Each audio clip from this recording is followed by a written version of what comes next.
Good morning. Yan, meron tayong pwede na namang makatay sa magluluto tayo ng pinakbit. Basta yan, isa gulay na pwede nating may dumi ang kamay. So, galing tayo sa garden at tayo ay nag-harvest ng iba't ibang gulay.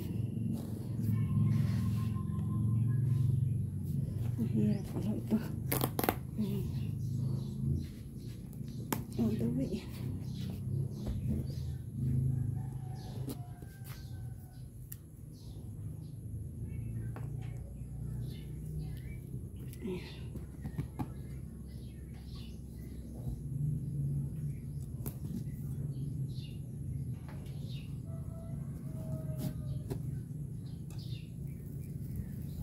Ganyan, kaganda.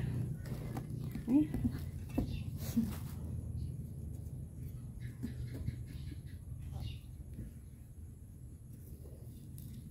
Yan. Wow. Ganda na. Yan ang ating kalabasa na maganda.